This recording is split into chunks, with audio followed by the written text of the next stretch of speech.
Salut les amis, c'est Vincent, vous êtes sur Vincent Quête et j'espère que vous allez bien.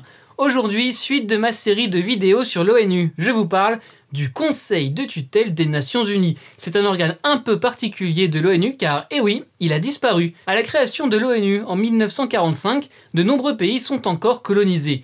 Les États membres réfléchissent à un régime international de tutelle qu'ils inscrivent dans la Charte des Nations Unies.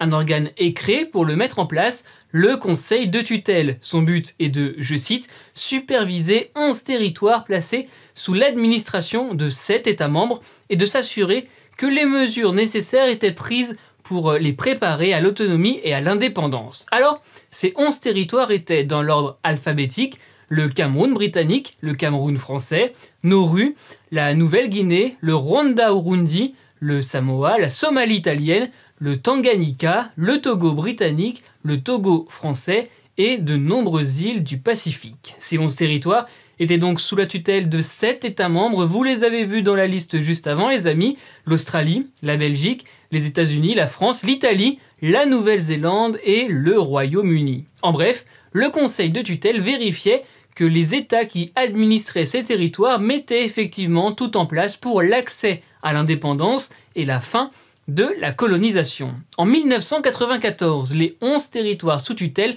avaient tous accédé à l'indépendance ou à l'autonomie. Ce sont d'ailleurs les Palaos qui ont été les derniers d'entre eux. Puisque ces territoires n'étaient plus sous tutelle, le Conseil n'avait plus d'utilité. Il a mis fin à son activité le 1er novembre 1994. Son règlement a été modifié. Il peut toujours être convoqué si besoin, je cite, dans les cas et aux endroits où les circonstances le justifient. Une autre catégorie de territoires existe à l'ONU, les territoires non autonomes qui sont, je cite, des territoires dont les populations ne s'administrent pas encore complètement.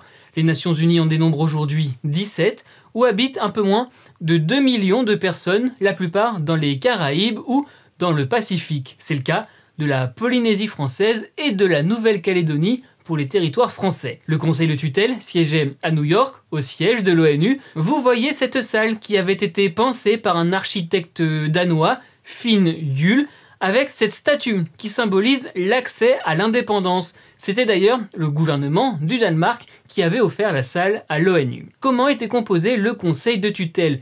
Il y avait les 5 membres permanents du Conseil de sécurité, c'est-à-dire, je le rappelle, la Chine, les États-Unis, la Russie, la France et le Royaume-Uni.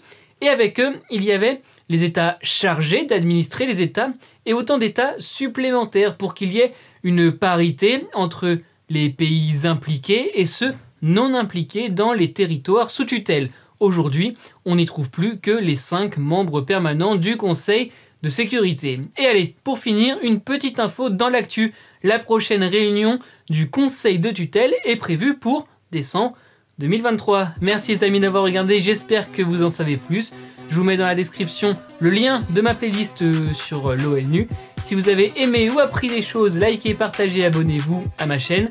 On se retrouve aussi sur Insta, TikTok et Twitter. N'oubliez pas, soyez heureux, restez curieux.